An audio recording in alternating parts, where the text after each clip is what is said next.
Welcome to the Three-Man Weave Show, hosted by Fade the Noise, FTN. It's a Saturday, folks. Saturday. Come on, Matt. Come on, Jim. Saturday. It's All all right. right. I was gonna go high there. Wow. Yeah, you're gonna high. Jim's going low. I'm gonna middle it out. Saturday. Thank you for joining us out there, folks. We're on time today because my internet apparently is fixed. Knock on wood. Apologies last week for being mobile guy and being like 15 minutes late. It's not professional. But today we have a great show. Got our usual rundown of stuff. But first, let's plug FTN. FTN's an awesome site, guys. FTNbets.com. They offer a wider range of products, mostly in the fantasy realm. These guys do daily fantasy better than anybody else in the entire universe.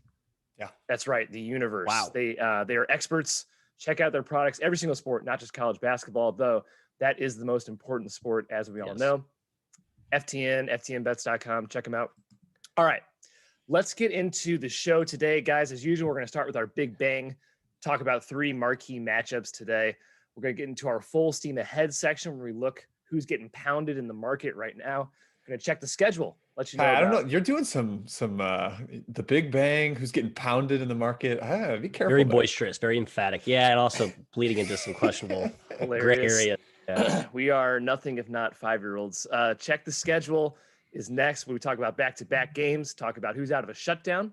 We will then talk about who's trending. ATS records, good, bad, over, under, hot, not.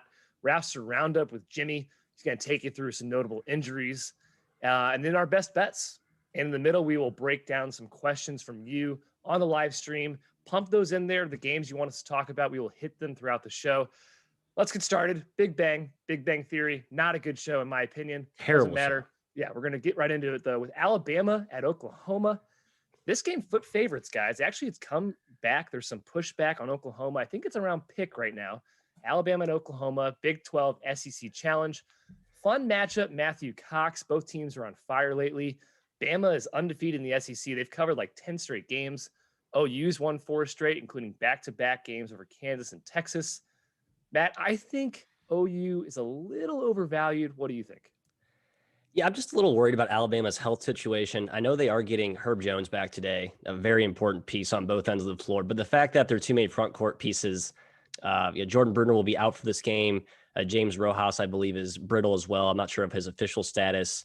It doesn't really seem to matter who's been playing for Bama the last 2 weeks. They've just been a fireball regardless of who puts on the jersey and who laces them up. But it's this OU team that defends so well, just rock solid at all 5 positions. I think those small types of cracks may be exposed against the Sooners. I wanted to take Bama here, Jim, but I just can't at the current number. I think the line's about right around pick. Matt, Herb Jones has played every game, so I'm not sure what you mean by that. He did miss like a second half against Kentucky, but he's been good to go. Mr. Healthy, picture of health. Even though he's always falling down. Yeah, he's always got bangs. I'm kidding. Yeah. But he has been out there. He's enormous for them. Been basically their point guard, even though he's 6'7", 6'8". Yeah. I like Bama here. When all they have to do is win, and as well as they've been playing right now, man, I got to lean the Tide. Oklahoma's defense is outstanding. They have a lot of athletes on the perimeter. Harkless stepping into the starting lineup for Manic has kind of changed their identity, made them even more athletic, more versatile. But I mean, it's just so tough to stop this Bama offense right now. Oklahoma does mostly force you to shoot over the top, and I think Alabama will be quite all right with that, considering their army of shooters. And then you overextend. They start getting driving lanes. It's just really tough. And the other end, that's been the difference maker for the Tide. They are a fantastic defensive team this year. I think Oklahoma struggles to score a little bit. So, yeah, you just give me basically a pick -1 here. I like Alabama. Kai? I do too, Jim. I'm joining on Alabama. Worth noting, Oklahoma's extreme defensive three-point luck. They do force you to shoot over the top, but in Big 12 play, teams are shooting 26% against them. That's not sustainable in any stretch of the imagination. I think Alabama should hit double-digit threes, as they've done so many times during this 10-game stretch. So I agree. Roll Tide, folks, even though I'm a Mizzou boy. Mizzou, they got TCU today. Tied for me, tied for Jim. Moving on. Texas Tech at LSU. We will stay in the Big 12 SEC Challenge. Texas Tech, I think, is up 3.5, -4 even on the road. No. Yeah, I know. It's high. LSU, Jim. 3.5. Yep. LSU, Jim's been shaky lately. 2 blowout losses to Kentucky and Alabama, two squeakers over South Carolina and Texas A&M of all teams. It's one of the worst defenses I've seen live, Jim. Can they cover 3.5 points at home against Texas Tech? Number wise, I'd like to think so, but I just hate the situation matchup spot. I don't like any of it for LSU. Coaching matchup is a complete lopsided. Chris Beard is so fantastic. They've been, you mentioned bad luck with, or good luck with Oklahoma shooting. The luck for Texas Tech has not been great in terms of shooting. Teams have been hitting shots against them. I think they are kind of ready for a big performance. They've lost 2 in a row, heading on the road to a team that, like you said, just doesn't play defense. They make nothing difficult for you on that end. And Texas Tech's a better offensive team this year than they have been in the past. Mac McClung kind of keying that attack. I don't have any interest in, I'm going against my number by not taking this game, but I just feel like it's Texas Tech's to lose. Yeah, I think there's value on LSU from a price perspective, but I will not be able to sleep at night if I bet LSU and Tech rolls them, which I think we could all see. Jim mentioned the coaching mismatch. Their inability to defend anything inside or out. Anything. So for that reason, I cannot look myself in the mirror if I actually bet LSU here. But if you trust the Weaves numbers, then take LSU. But if you trust coaching and other more qualitative factors, then stay away and do not get involved. Yeah, I'm a little bit worried about LSU against the no-middle defense. They're more of a slashing, free throw line seeking team over just pure shooters, but they do have a ton of offensive talent. I just don't think they're going to stop Texas Tech enough on the other end. Having said that, I do have a small play on LSU at plus 3.5. The number is just too high for me. Oh, do you really? A braver soul than I. I do. Matt, I'm not confident in it, but nor should you just can't ignore the numbers, Sure. LSU, go offense, I guess. All right, moving on. Last game of the Big Bang rundown. And yes, we are staying in the Big 12 SEC Challenge because it is such an awesome, awesome matchup this season with Kansas at Tennessee. Tennessee minus 2.5 last time I checked. Gents, both teams struggling.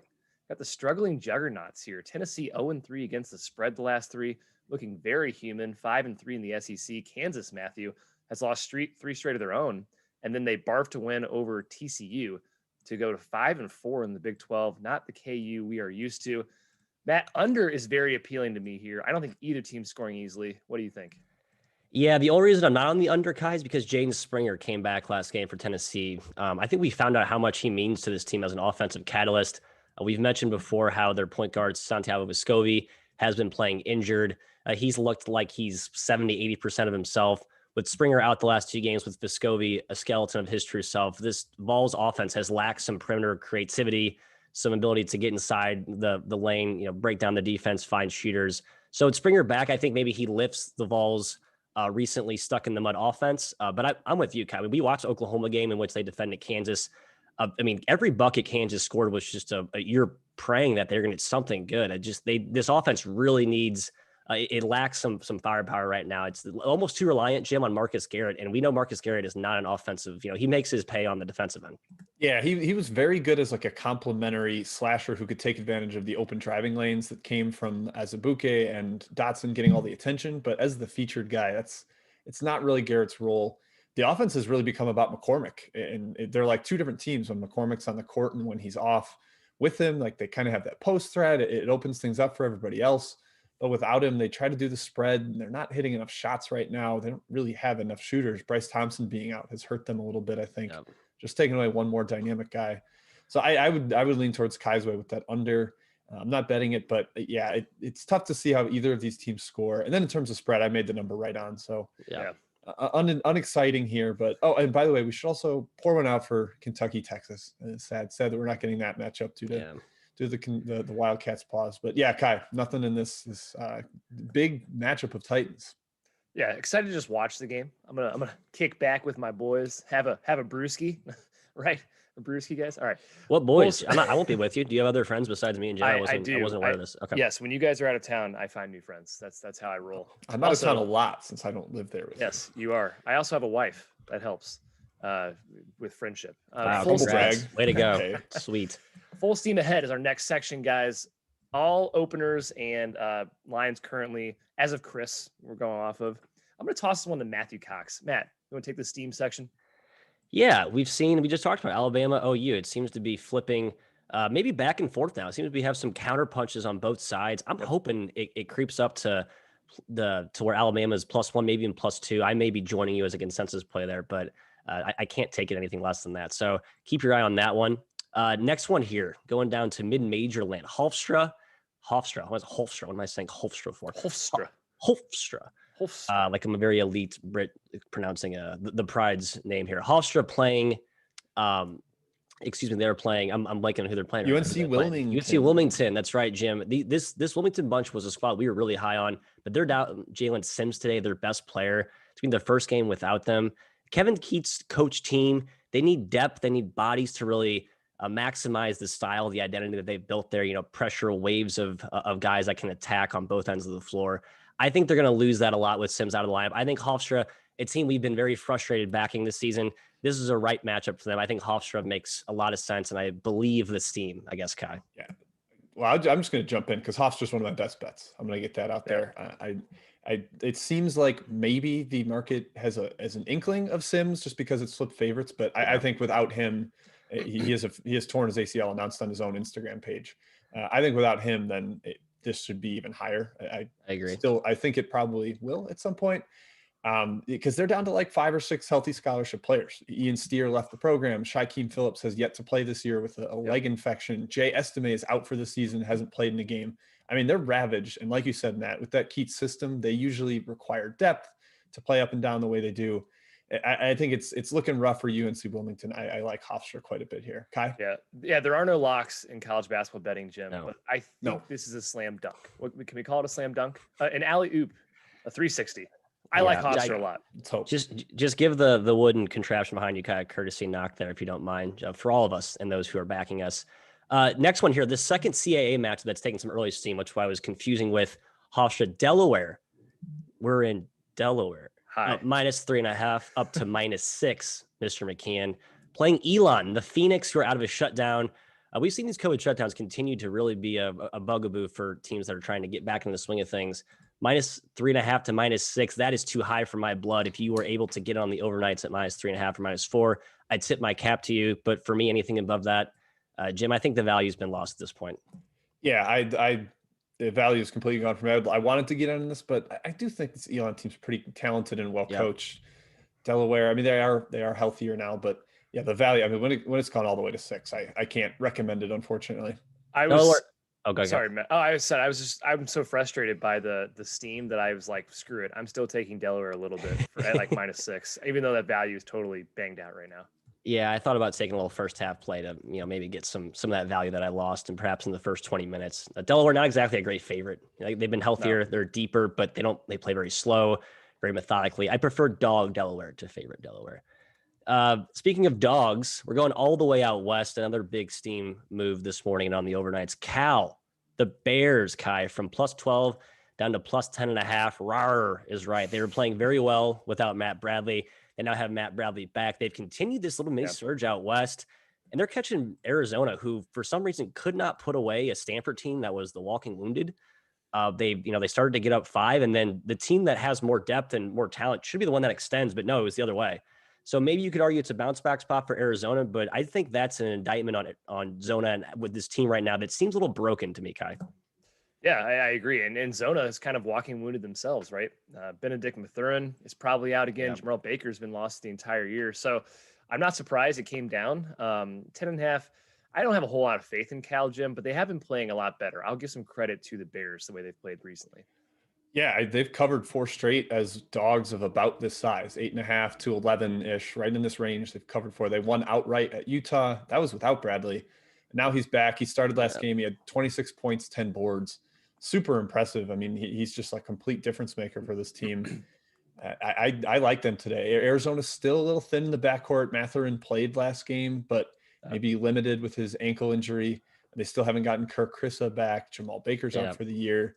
I think Cal is smart enough to kind of do what Stanford did and be like, all right, beat us from the perimeter. We're going to force you to hit shots and have Terrell Brown and James Akinjo have to combine for like 40 to win. So I think Cal hangs around in this one for sure. I'm just scouring the screen here for any other late moves. I guess there's probably one we should quickly plug. I see Butler as a favorite in some books right now. It opens Xavier -2. Xavier, another team out of a shutdown. I really like Butler here. I'll just be honest. I don't want to spoil that for anyone, but I think the dogs are the right side. Kai, that kind of concludes the major moves here from the main board. I don't think we need to hit some of the extra steam moves, but we can save those for later. Sounds good, Matthew. I'll take back the rock. Next section of our show, check the schedule, guys. Couple scheduling notes to be aware of today. 4 games in 8 days. That's a lot of games. That's what we have with SIU Edwardsville, and Tennessee Martin, as well as SEMO, Southeast Missouri State, and Eastern Illinois. Guys, EIU has been one of the most injured teams this season.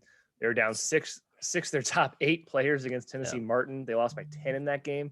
If you weren't aware of injuries, you probably were very, very confused at that result because Martin is awful in their own right. And also injured. Like that game was ridiculous. Yes. Jim, do you have a side in EIU versus SEMO? I like SEMO if the same guys are out. I mean, it was funny. Early in the year, we were like trying to track if Josiah Wallace was playing, and he was in, he was out, then he was back in, and then everyone else was all out. His buddies bailed. Yeah. Legitimately like 4 other starters and their 6th man did not play last game. I can't even believe that they're still rolling on that. We don't know for sure if it's all injuries or if it's some contact tracing stuff. Right. So definitely something to keep an eye on. I like the under here in both of these games, Kai, the 4th game in 8 days. So lean SEMO, also lean SIUE, because as I mentioned, UT Martin also banged up. Well, let me ask Matt this question really quick. Matt, SIUE is about to go on a gauntlet of a schedule with a crap ton of games in not a lot of days. Is it time to start fading SIUE now, or should we wait till not playing Tennessee Martin? Yeah, it's tough. I think there's value to fade them all throughout this gauntlet of a schedule. There's probably going to be some load management that Brian Brown is going to have to employ here. I just, there's no way they're going to be able to play these guys big time minutes on such a brutal schedule, especially with the lack of conditioning a lot of these teams are struggling with right now. You got to give Sidney Wilson the Kawhi Leonard treatment. Just let him sit out tonight. He's that important in this team, Jim.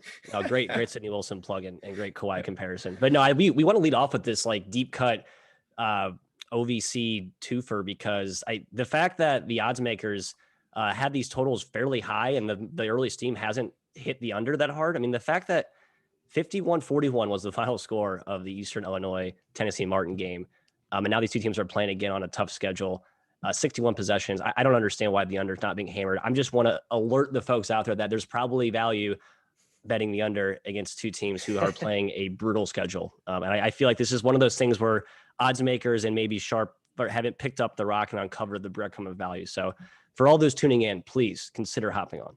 Wow, hot nugget there, Matt. Very nice. All right, let's go to two teams that are coming out of overtime games just yesterday. We're talking back-to-back overtimes. Start with Arkansas State, UT Arlington. Yeah, I'm frustrated at UT Arlington. I've been frustrated with them the entire freaking year. Up 9 at half and somehow go to overtime, number one, and lose overtime by 8 points. Could not get a stop against Arkansas State. Jim, I'm going back to the Arlington well. I don't care. The spread's like -3 in favor of UTA. It is also frustrating, Jim, that I had Arkansas State rated pretty high in the preseason, and now they're finally playing to where I had them rated, and I already tanked them. So that's frustrating as well. Jim, go ahead. Yeah, that is frustrating. I'm not taking Arlington with you, but I am taking the under off that overtime.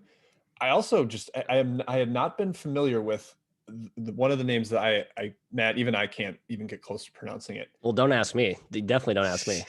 Audirichi Akabundu Ehiogu, the shot blocker for Arlington. He's blocked 17 shots in the last 4 games, 23 in the last 5 games. He is a shot swatting menace. Jesus. Nearly 18% block rate. He just wasn't in the rotation, didn't even play the first 7 games of the year. Completely changed the team. He also doesn't shoot.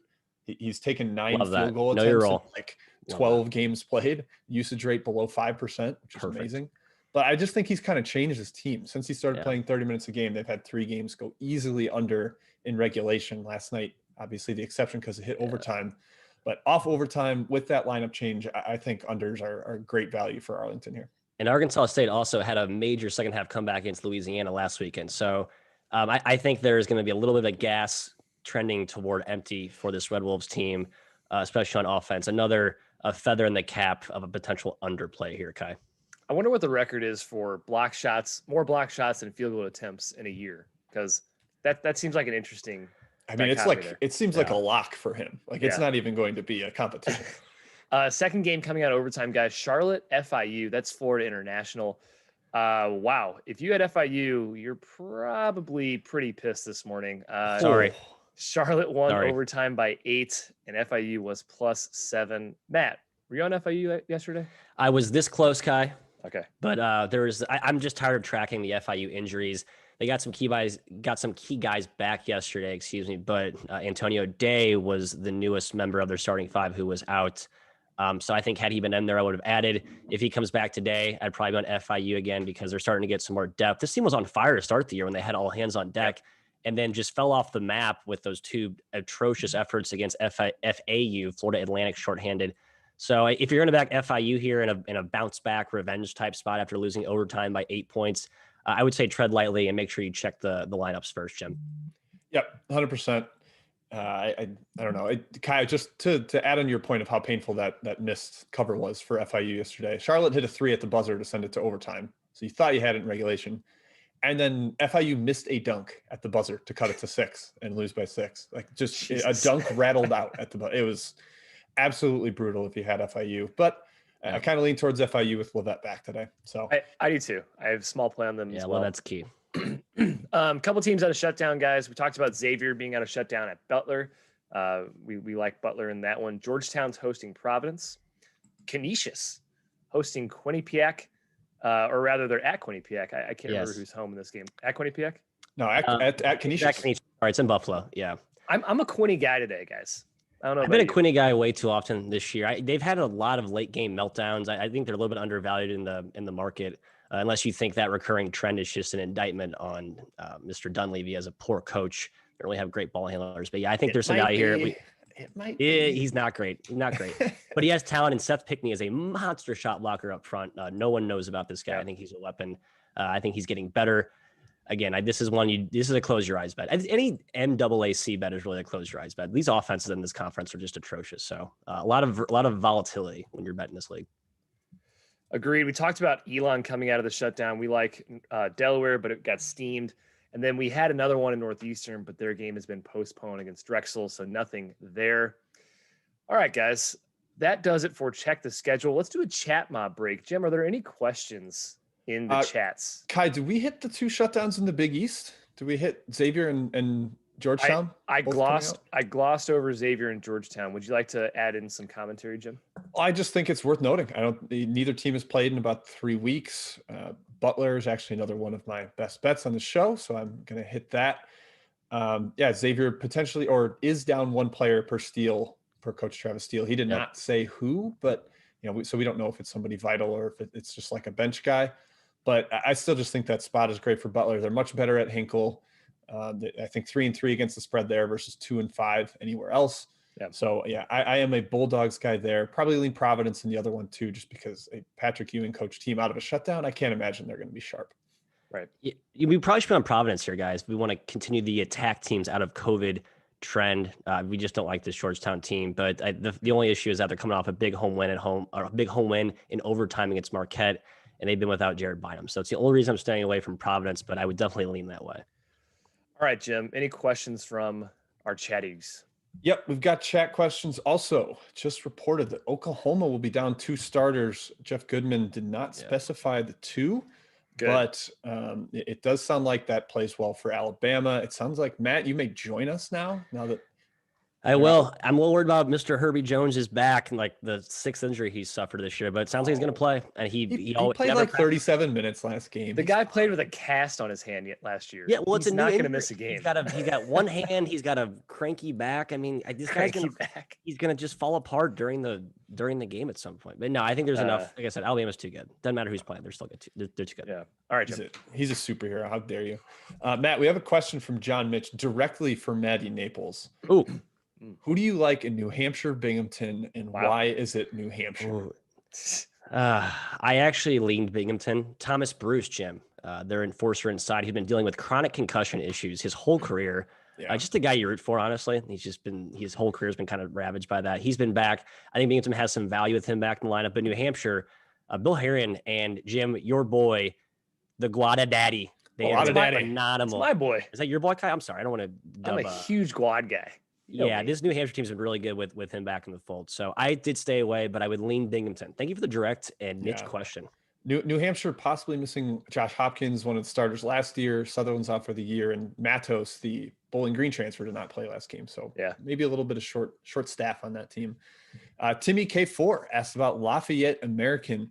I do not have a lean here, but Kai, I think that you two do. I'm a Leopard guy today. Yeah, we are. Lafayette. Now, American has impressed me. They got a freshman, Johnny O'Neill, who's been really good. Like, this guy is going to be a stud. I'm like all about Johnny O'Neill, and no one has any idea who this kid is, but he's great. They've been impressive. However, I'm a believer in this Lafayette team. I still think they're very, very good. They don't miss shots, Kai. I'm so excited to back Lafayette. Yes. They don't miss threes. They never miss threes. So somehow Fran O'Hanlon's still coaching that team, which is incredible. It's like his 100th year. So I'm a Lafayette backer today. I am too. I will be there. American played a 3 overtime game, and that was Sunday. They've had plenty of time to recover, but potentially something to consider coming off of that. Tim E. Drew asks if Dixie State will ever cover now that they're healthy, and I hope so. I hope it's today. I certainly hope it's today. Dazon Youngblood, the guy we were really excited about, actually fouled out in 21 minutes, which really hurt. I mean, he's like a vital guy for them. Probably would play 35 minutes if he was able to stay out of foul trouble. So I'm going to go with Dixie today. They faded late, but give me the Trailblazers against the hot shooting Cal Baptist team. Yeah, I will too. But if Cal Bap hits 15 threes again, it won't matter. So Rick Roy has been really strong the last 2 years. We need to start respecting this Cal Baptist team, maybe. Yeah, he's fantastic. Jets Pete asks if this is the right spot to get on Milwaukee after their outright loss yesterday. I see a lot of nods. Kai, you're a Panther today? Yeah, I was on him yesterday too. Frustrating watching that game. Minette did whatever he wanted to against them. Yeah, I'm going back to the well. The spread's lower. Go Panthers. Yep, I'm on Panthers as well. Anything less than 3, I think, is worth a taste. Yeah, I think that's the key. I mean, it's IUPUI. You don't need to adjust that line, odds makers. Just leave it where it was yesterday. Yeah. we love back-to-backs, man. That's what I'm saying. Yeah. Yep. All right. A question for both of you. I know this is relevant to both of your interests. Matt, as a fan, Kai, as a bettor. A couple people, especially John Mitch, asking about Duke Clemson, big ACC battle. Kai, I'll start with you because I believe this shows up in your best bets. Best bet, Clemson, +5. Yep, doing it, guys. Clemson makes you shoot.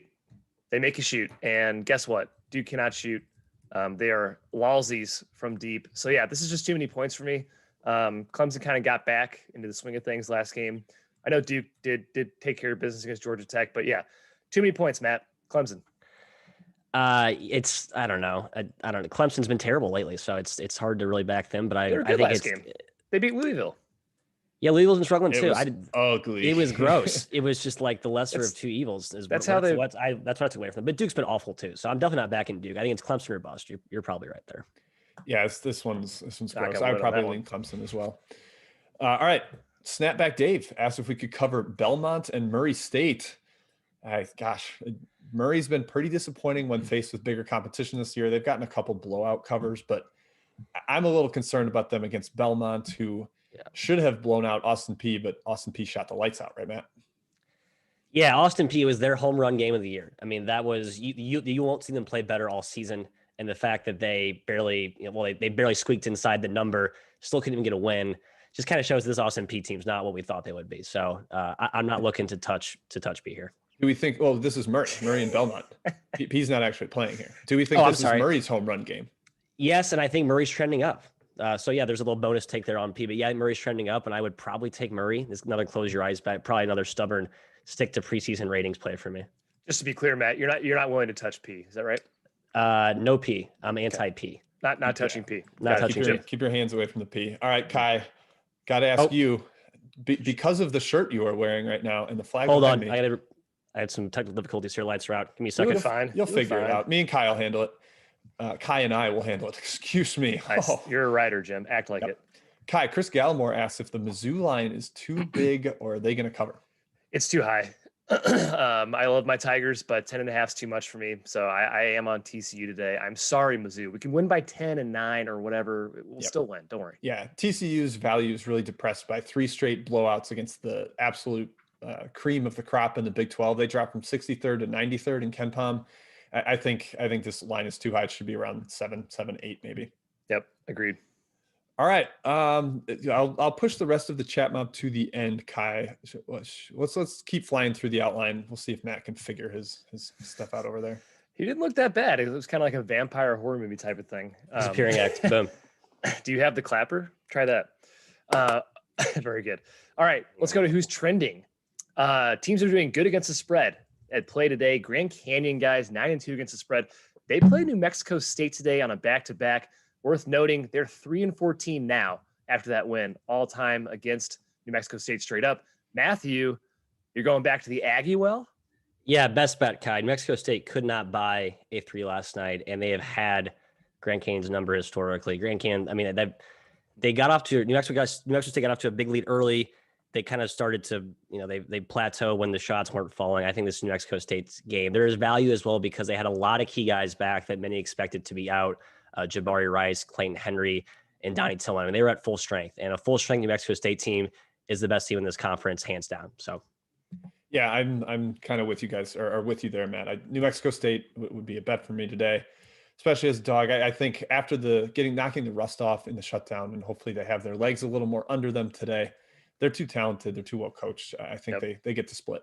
I think they win. Morgan State 7-2 against the spread. Get a chippy Coppin squad today. Yeah. Guys, I think both these teams are actually very good. I keep raising them in my rankings. Matt, do you agree? Yeah, I'm going to set out this one and basically just take the team that loses or gets. I'm hoping a team gets blown out today, and then just bet that team on the second leg tomorrow. Agreed. Coppin's been really feisty since they got you at A-Lock, the TCU transfer. Yes. They've got a lot more shot size and shot blocking in the paint now. So I kind of lean towards Coppin, but I'm staying away. I'm doing the Matty approach here.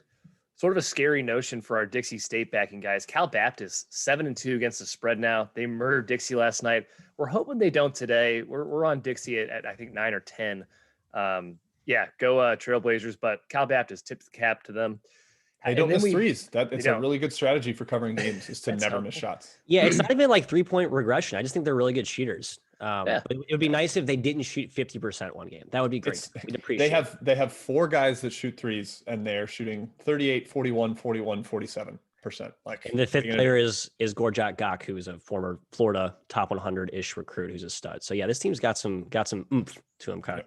That is very much helping their over record. Also 7-2. Yeah. They have the third best offense in the WAC right now. Hopefully that comes down. That's shooting a little bit. SWAC matchup today, guys, between two very good ATS teams. Prairie View A&M is 8-1 against the spread, but Alabama A&M is also 3-1. Jim, Alabama A&M, what do you think? This is also a question asked in the chat. KG4322 is curious about this game. This is a stay away for me. I have been really impressed by Alabama A&M. That win at Samford continues to look great. I think that's a pretty solid Samford team. So I think this is a great showdown in the SWAC.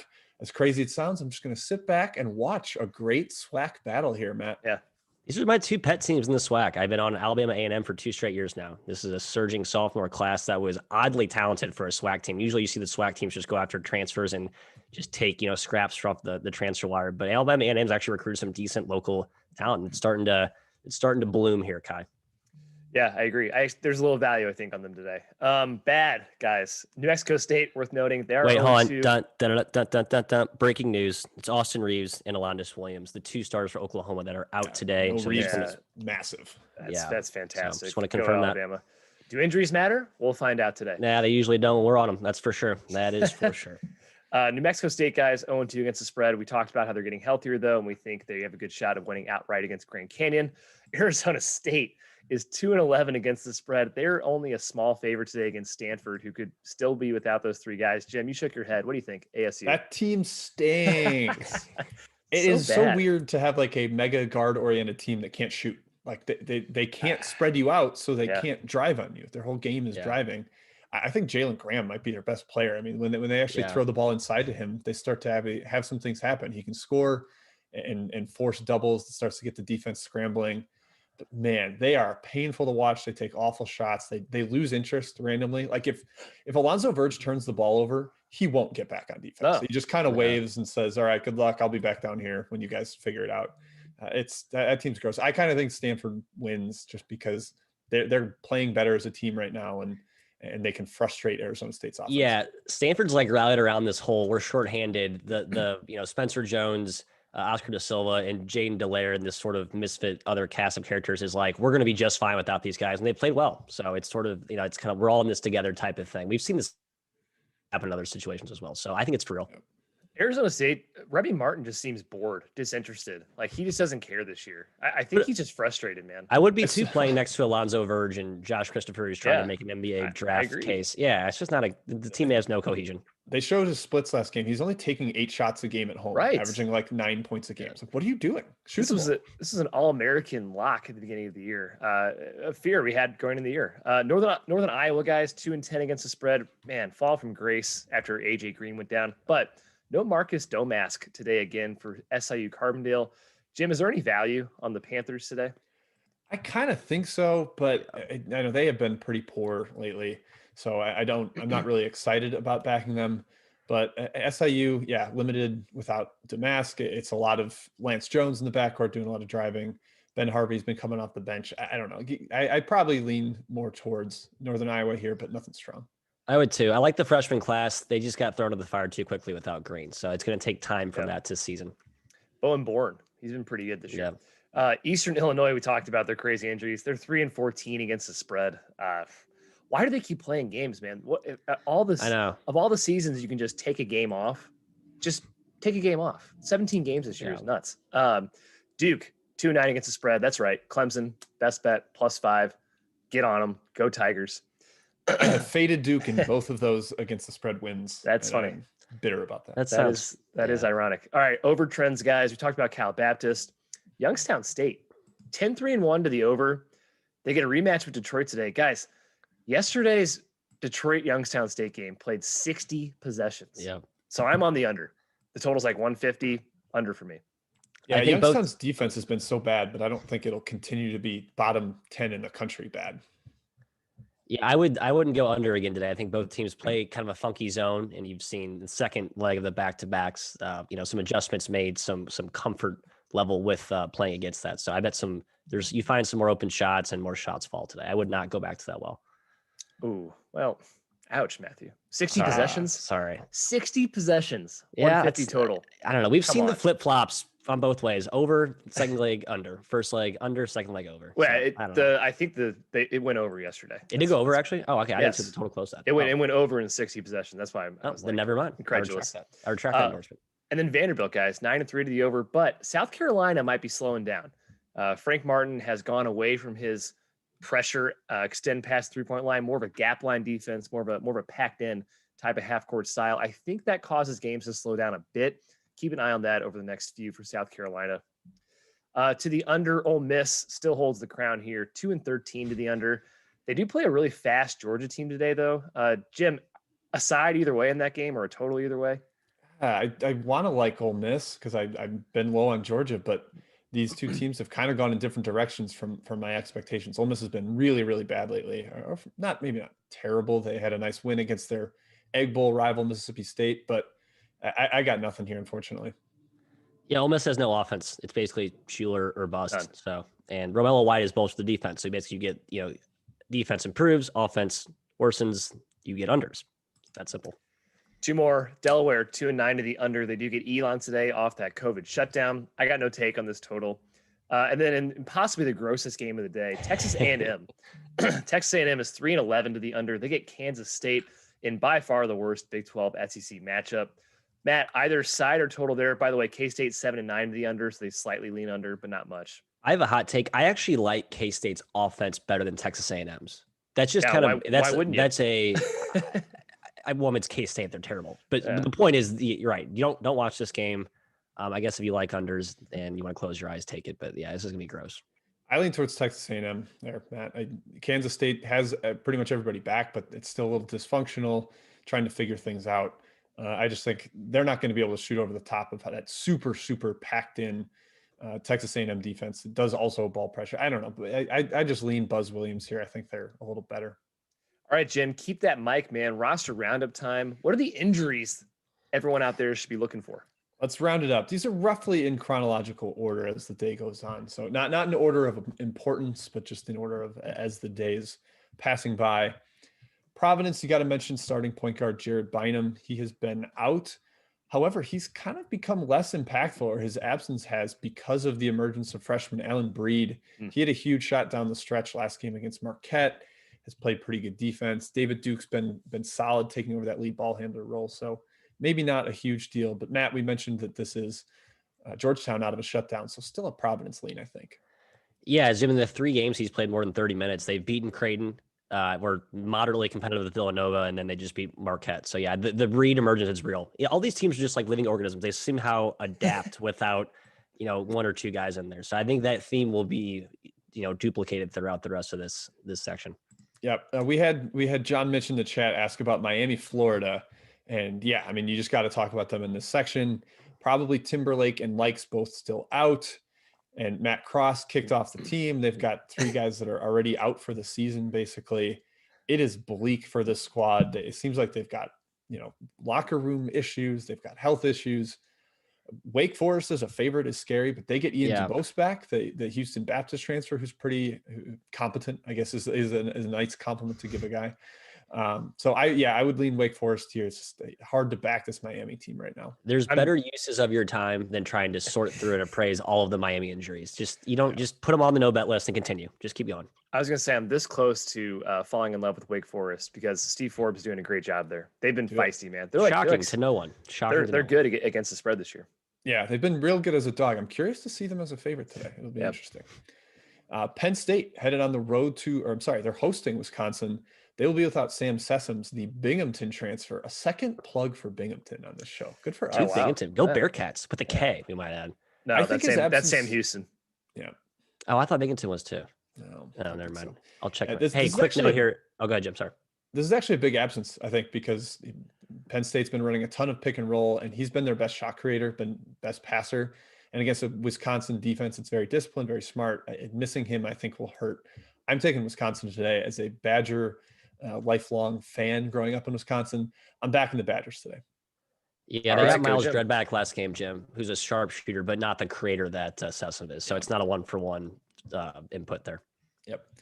Florida State's been down Anthony Polite the last 3. He's like a 50% 3-point shooter. So you'd think that would matter, but they're so deep. Their weapons have all been firing on all cylinders. Probably doesn't matter. I kind of backed off taking Georgia Tech here. Pastner's been terrible against the spread versus Leonard Hamilton. So I'm not doing anything with this one. Yep. You cannot get in the way of this Florida State freight train. Just don't do it. I think they're a top 10 team. I'm getting there. I'm about ready to believe that. Oklahoma State, Cade should be back today per Boynton. He is probable. He's been trying to get his conditioning back after being out with contact tracing. That's enormous.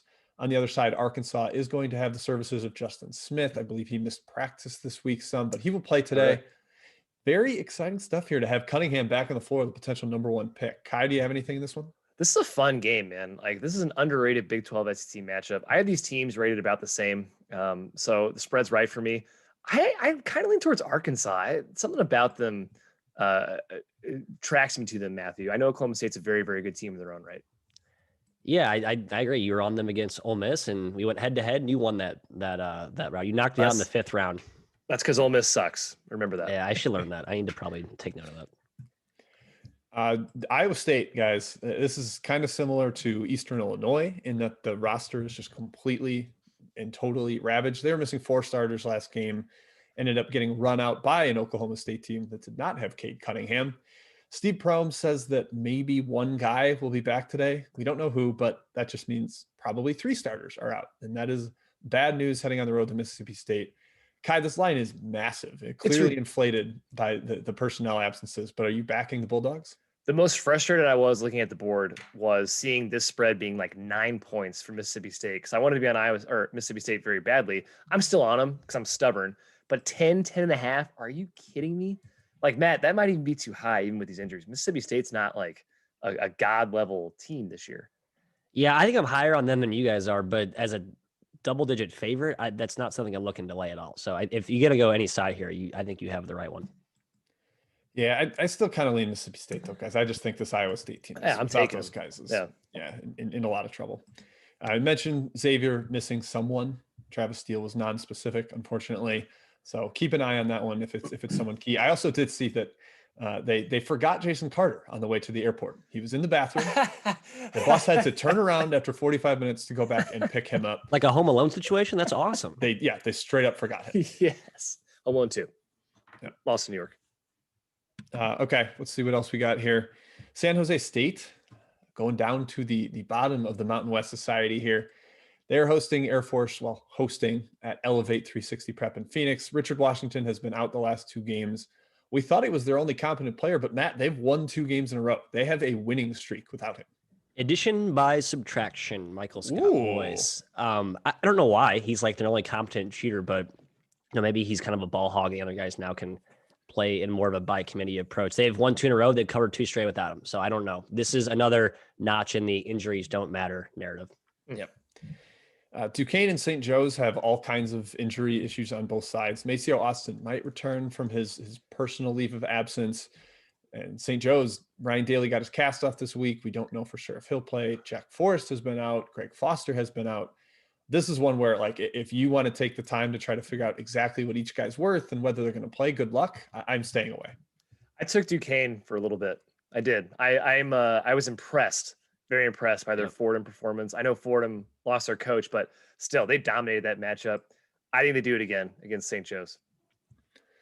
All right, Kai, I know you like this next one. Purdue, they're down Sasha Stefanovic, their best shooter, due to COVID protocol, but you're still riding with the Boilers against Rhode, Minnesota? Yep, that's right. Purdue, another one of my best bets. I saw it -2 this morning. It might be up to 3. I don't know. Rhode, Minnesota. Here's how much they've lost by in the Big Ten: 27, 12, 25, and 15. Purdue's going to dominate the glass. I don't really care that Stefanovic is out. I think they still have plenty of shooting. Purdue, best bet for me for sure. Oh, ballsy. I actually kind of like Purdue as well. It does give me pause there, but I think the rest of that roster has kind of come together. And other than that loss to Michigan, they've been very, very solid lately. So, yep, I like Purdue. Yeah, freshmen have really stepped up. Yep. Stanford, we mentioned probably missing all 3 of those starters in Williams, Davis, and Wills. I kind of think Wills is the only one that really, really matters. And they've been pretty good without him. So Stanford should be fine today against Arizona State. Jane Dallaire, breakout star. Look out, folks. Yep. We got a long list of mid-major injuries. I will just fly through that just to kind of give people a heads up. And we're not going to break down each one of these games, but want to make sure you know about it as you were going through your slate, trying to figure out who you're betting. Western Michigan missing Titus Wright and Rafael Cruz, two of their key starters. They've missed 2 games. I think it's contact tracing protocol. We don't know for sure their status, so keep an eye on them. I kind of like Miami if both those guys are out. But I do too. They've cracked without those guys for sure. I would agree with that, Jim. We mentioned UNC Wilmington, first game without Jalen Sims today, who tore his ACL, and they've got plenty of other issues. They might only have 5 or 6 rosterable or playable players. Mentioned or saw on a blog that they might play a walk on some heavy minutes today. So keep an eye out. Go Hofstra. Let's go Hofstra. Good. Thanks. Niagara likely down Justin Roberts again, a key starting guard for them. Monmouth beat them by double digits yesterday. Hawks. Yep, go Hawks again. Yeah, they are, Jim, 1-4 without him. I didn't think he was that important, but 1-4, against the spread without his services. So it definitely could be a glue guy, probably undervalued. Yep. Florida International, we mentioned previously, missing Radshot Davis and Antonio Day yesterday. I think Levette's the key one, though. Getting him back in the lineup makes them competitive, and FIU hopefully should be feisty again today at Charlotte. Coastal Carolina missing DeAnthony Tipler and Tim Caesar. Tipler's the big one. Freshman shooter, absolute sniper from deep. They took care of Georgia Southern yesterday, but Matt, are we looking at the frustrating Georgia Southern boys today? I took them, Jim.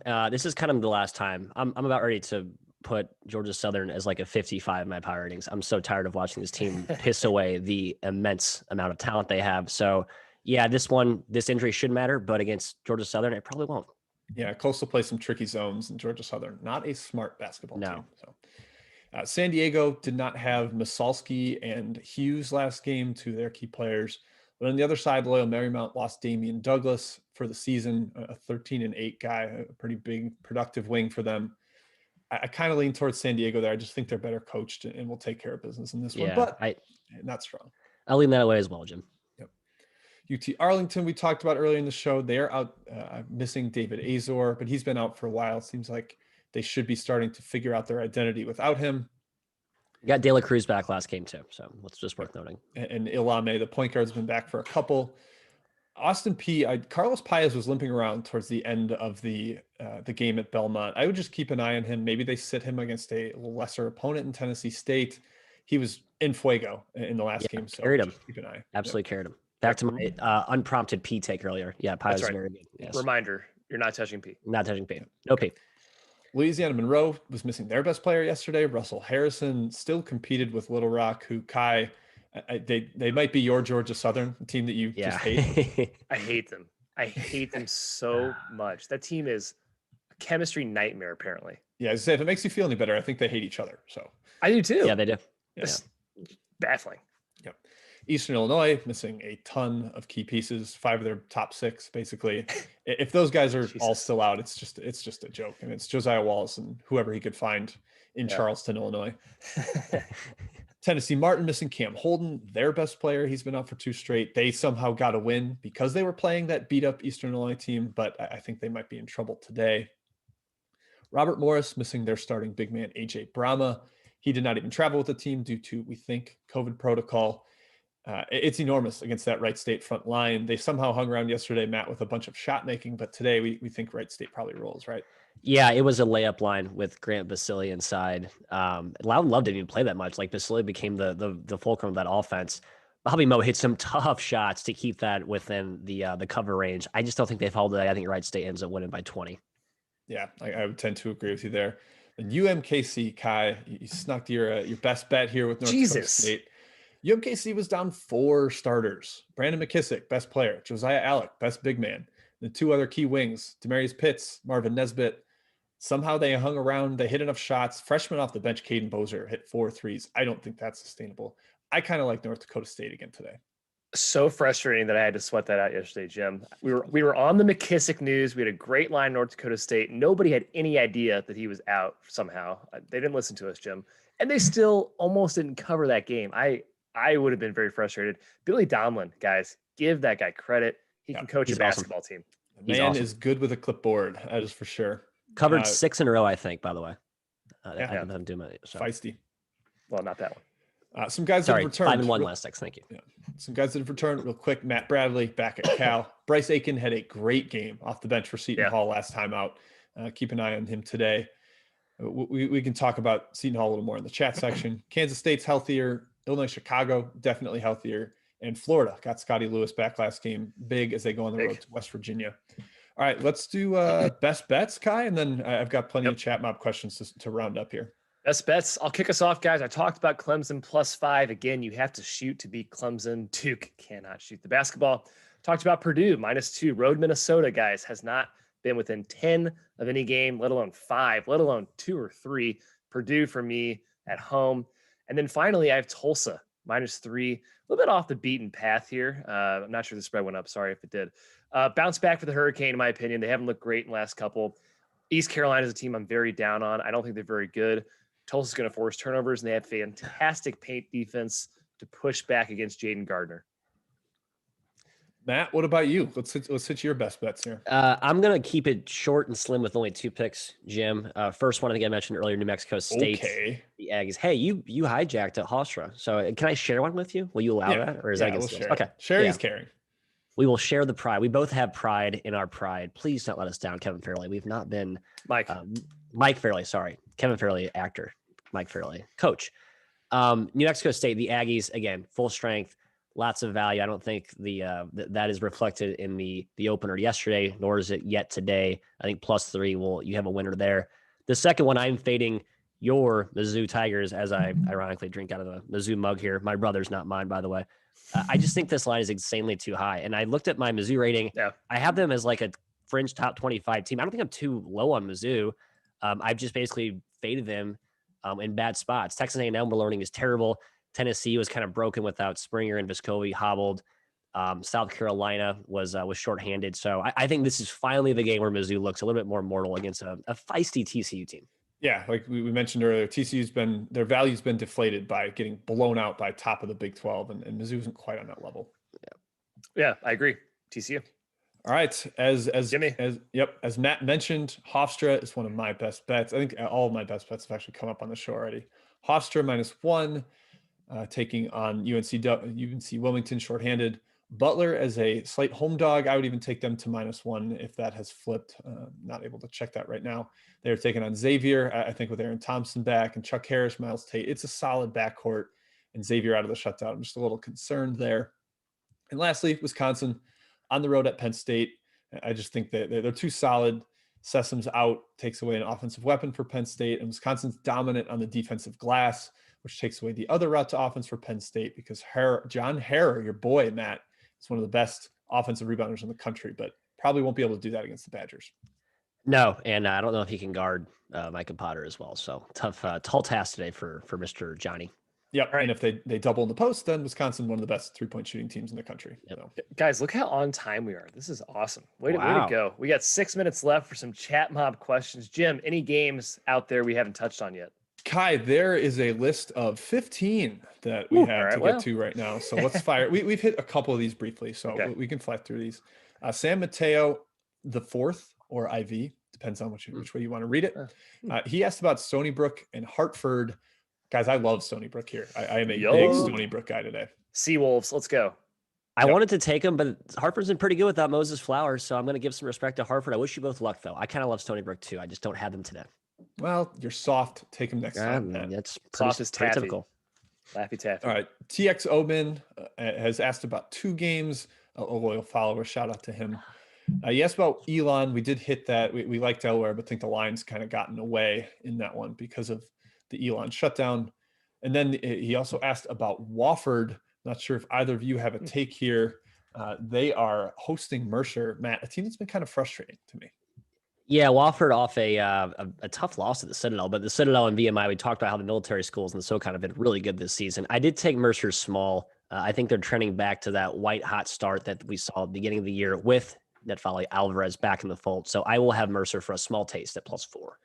You're ballsy. I'm afraid of that team right now. Yeah, Wofford's on fire. Dougie LC asking about Rhode Island at Dayton. I kind of like Dayton here as a short favorite, but it's not a super strong lean to me. I just think they should be a slight favorite against a Rhode. Not a big David Cox guy, the coach for Rhode Island. Yeah. So I'll give Dayton a slight edge, although they did just play an A+ game at SLU, so maybe they have a little bit of a letdown. Yep. Yeah, I think they are slight fave. That's right where I made it. My heart tells me, Jim, that I'm with you on Dayton. Oh, that's a lean. I'm glad to have your heart with me, Kai. That's very meaningful. Mm-hmm. We mentioned Miami at Wake earlier. Feels like it's just a lot to sort through. The injuries, Wake is a favorite probably for almost the first time this year in the ACC. So treading lightly there. Matt, this one has definitely got to go to you. Bo Campbell asks if backing Longwood a second straight day is nuts. Figure out the Lancers, Matt. Figure them out. I've been playing, as I've said many times, whack-a-mole with Longwood all year. I loved them early. We love Griff Aldrich. They struggled, so I docked their rating. And then ever since I did that, they've been on fire. They have athletes. They have some guys who can defend. I'm tired of fading them. Presbyterian, maybe I was a foolish team to fade them with. They turn the ball over like it's their job. They just pump the ball in the stands. I don't know. I'll probably take the Blue Hose again today, but for very, very, very small. Yeah, taking it small. I'm with you. I don't think it can be as ugly as it was yesterday. Podiatron asked about a game in the Big East. As I mentioned earlier, Villanova and Seton Hall. Bryce Aiken's been really good for Seton Hall lately. He had 20 plus off the bench last game. Matt, are you interested in getting in front of Villanova right now? I mean, this is kind of a juggernaut, one of the best 5 teams in the country. I was going to at 5, but there's no reason to stretch the strike price to 4 against Villanova, Jim. So I will stay away at the current value. If it creeps back up to 5. It is 5. It is a 5 now. Oh, but then I kind of like Hall. Hall's been pretty good lately, folks. They gave Creighton all they could handle. Yeah. They gave Nova all they could handle. Wax to Paul. I think Seton Hall has a decent case for the 3rd best team in the Big East, by the way. That might be a hot take, but I feel like you've said 4 different teams. You've been like UConn, definitely the 3rd best team in the Big East. Now you're like Seton Hall might be 3rd best team. You got to make up your mind. No, can't do it, Jim. I will be fence hopping all day long on that. Guys, I have a small inkling here. I just thought of Villanova's been pretty bad in the first half this year, at least last couple of games. Maybe there's some value on Seton Hall first half. Just gonna throw that out there. Didn't actually take it, just put it out there. Seton Hall blew the game late to Creighton, but they were impressive in the first. I think Creighton started 6 for 7 from deep, and Seton Hall was still winning. It was an impressive early effort from them. Okay, Chris Malicki asks if any of us are ballsy enough to back Omaha today. I think I am. Stupid. And you two did. You two did that yesterday. I'm hopping on. I for like this much money because are you guys both doing it? Or I'll do it if you guys do it. 10 points. I mean, they're not 10 points worse in South Dakota on a back-to-back. Come on, Matt. We're also jumping off a bridge later, so you can jump. Yes, we are. Oh, fun. Okay, well, all the stupidity. Yay, terrific. FF29463893 asked about Florida at West Virginia. I kind of lean Florida, but the number's been bet down a little bit. And I saw it pop up to 6 real briefly yesterday. I was like, ooh, I would love 6, but it's not going to be there, unfortunately. So it's a stay away at the current price for me. Nothing for me. The way West Virginia scored the ball against Texas Tech and K-State is like, oh, crap, this team figures out their offensive, setup. That's scary. So I do not want to get in front of this West Virginia momentum right now. 2 questions from Back Jim. Houston Baptist. This is GYM. He's not. It's not a reference to me. Don't worry. Houston Baptist at Texas A&M Corpus Christi and Weber State at Idaho. Matt, I'm going to throw that Southland matchup to you. Your Houston Baptist Huskies. Are you backing them today? I have been on them a lot. I think they're undervalued, but as I look at my current line, I must have Corpus Christi rated a little bit too high. I'll probably stay away, but it's just when I have a conflict of gut feel and value against these extra games, Jim, when the lineups and the rosters, you just don't know who could be out on any given day. I'm just no appetite to take it. Yep. Kai, what about you? Anything in that Big Sky, Weber State, the road favorite at Idaho? They blew them out the first matchup. Do they do it again? I'm not on either side, but I would never take Idaho. So I lean Weber State. Yeah, it's just like, how bad can Idaho be? And right now the answer is as bad as you think and worse. So, Chris Gallimore asked if Toledo can cover at Bowling Green. Matt, I am the Toledo Faders Anonymous leader. I'm ready to sit in a circle with you if you're going back to this well. Are you fading Toledo today? No, I'm not, Jim. I am putting my addiction to the side, and I'm actually going with a new type of addiction. I guess a more it's like you're basically substituting, drugs for like a coffee or a candy bar. I'm going to take the over here, Jim. I've been betting Bowling Green overs. They don't play any defense, and I think both teams score at will today. So I'd like the over in this one. Yeah, I would tend to agree. Caleb Fields, the maybe the best perimeter defender for Bowling Green, was out last game. So if he's out again, that helps. Matt, I got to go back to you because Dom the Don is in the chat. What's up, Dommy? Good to have you. All 6 days a week, man. Loyal. He wants to know about Furman at Western Carolina. Do you have any feel in the SoCon there? Dom, my number says Western Carolina, but this team has started to crack a little bit. No depth. And I worry against Furman that this could be a high-scoring game, and thus the number, I believe, sitting around 7 to 8. While it feels high, will play to a higher number, so it'll in fact probably play closer to 6. So I stayed away for that reason. If you trust my numbers, which you don't have to, but if you feel like you do, take the Catamounts. It's up to 9. It's up to 9, too high. I'm sorry. I'm on what I should be taking West Carolina, I guess, at that point. So okay, fine. I endorse it. I'm in. They could be the worst team in the SoCon. They're not that bad. Oof. Corey Hightower's been bad. Hightower's been bad to transfer, but I don't think they're that bad. Yeah, Furman's been kind of questionable this year too against the number. Not as great as a favorite as we've seen in the past. Maybe they figured out today though against shaky Western Carolina. M. Barrera asked about Wichita State first half. I gotta say, I don't really have a take here. Unfortunately, I made the full game number about what it is. UCF played a really good first half last time out against East Carolina before blowing it late. So I don't have any strong input, unfortunately. I kind of like that 6 to 7 full game favorite range for a first half play if it's around 3 or 4. So I guess I kind of see where he's going with that. Okay. Another question from TX Omen. App State at Troy, the rematch. We saw Troy win outright yesterday as about a +3 home dog. Yeah. Kai, do they get it done again today? I know you love the Sun Belt right now. Yeah, Sun Belt's probably the toughest conference to bet, in my opinion. I'm going App State. I am too. Mountaineers, I think get it done today. I am too. Yeah, I wanted to see 2. I wanted to see -2 a little bit, but I don't think that is showing, unfortunately. So good luck to you guys. Thank you. The altitude battle in the Pac-12. Hallow Bill asking about Utah at Colorado. Man, I thought it was too high when it opened at 10, and it's been bet down. Now it's right where I made it. So I got to leave this one alone. Utah can be kind of frustrating to bet on. Colorado super frustrating. Colorado makes all of their free throws. So, Matt, you got anything? I think the first game closed 3. So yeah, the 10 opener in the rematch, while obviously at the other venue, it seemed a bit high. I can't touch Utah right now, especially with Colorado. It's just a good team. I need to respect them. Mm-hmm. Yep. All right. I think we got a couple more, 2 or 3 more, and then I'll let you close it out, Kai. Matt, I'm going to send this one your way. Loyola Maryland at Navy, the Greyhounds. Do you have a lean here? Seems like you do. I think I've lost more money fading Navy than any other team in the last year and a half. I will be on the Greyhounds again today. They're supposed to get one of their key guards back in the fold, and the backcourt has been the only issue with this team. Their front line is mega talented. Santi Aldama is the known commodity, but Golden Dike is phenomenal as well. So the Spanish conquistadors, Shim, all over them today. Yep, just need a little bit more help in the backcourt, but hopefully the injuries will heal up for them soon. Cam Spencer would be an enormous addition. Snapback Dave asking about the Irvine back-to-back on the island. That game went way under yesterday. Irvine barely snuck out a victory. I kind of lean Irvine in the under again, but it's nothing strong for me here. Kai, do you have anything on this one? I lean your way, Jim. Nothing for me, though. Okay. Only one word answers here, guys. That's all I want from you.